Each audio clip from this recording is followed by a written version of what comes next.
Welcome to the Abolition News Network, December 15, 1859. This is Alexandra Talleyrand welcoming our viewers to this series of literary men of the 19th century. They agreed to give their professional opinion on the institution of slavery. We have with us today a Harvard graduate who volunteered to speak up on slavery in Boston and Massachusetts in general. He is most famous for his book, On Walden Pond, published in 1854. Mr. Henry Thoreau, welcome to ANN. Thank you. So we've known you for your book On Walden Pond.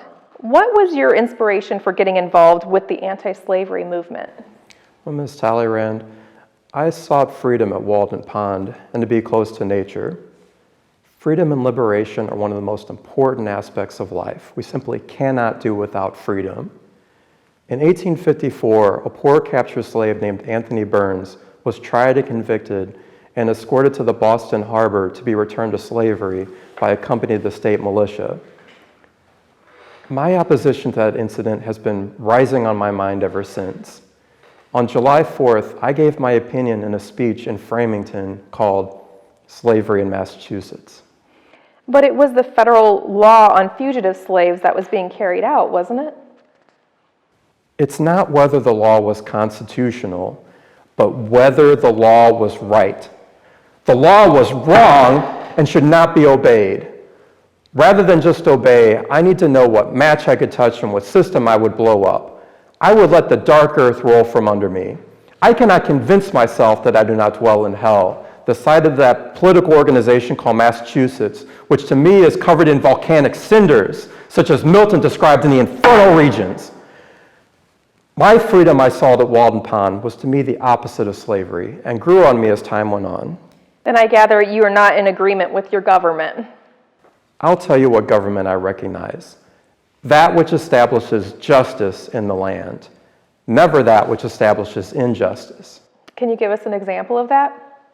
Well, on December 2nd of this year, 1859, the government hanged a soldier, Captain John Brown, for his heroic raid on Harper's Ferry arsenal.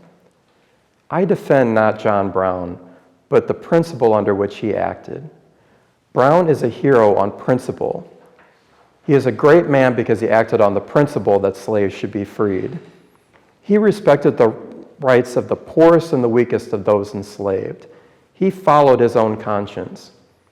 My position is quite consistent with the Jeffersonian idea that when governments become destructive to the natural rights of the governed, the latter has a right to revolt, by violence if need be. But that was in the Declaration of Independence. Thomas Jefferson was writing about Great Britain governing the colonies. Let me tell you something about this government today. It has put its strength on the side of injustice, and therefore it should no longer be obeyed. But the government is only supporting returning slaves to their masters? It's because of the power, the prestige, and the influence of Daniel Webster, the illustrious senator from Massachusetts, that law was passed. If peaceful means of abolishing slavery, such as moral persuasion, has failed, one must not shrink from force. Violence is bad, but slavery is worse. All right. Do you have any conclusions about John Brown you wish to make before we end off? I was invited to speak at a memorial for John Brown, but I could not stomach going. I'll go instead. I'll pound on the table for you, Mr. Thoreau. You'll do no such thing, Miss Flum. You'll stay right here and serve tea and crumpets, and you'll keep out of trouble. I'll not have you going out and preaching violence and civil disobedience for Henry Thoreau all over the state of Massachusetts. I sent a speech instead called The Last Days of John Brown. I would have hanged that hangman. Thank you, Miss Flum, and thank you, Henry Thoreau, for your call for civil unrest. This is Alexandra Talleyrand for ANN saying good night.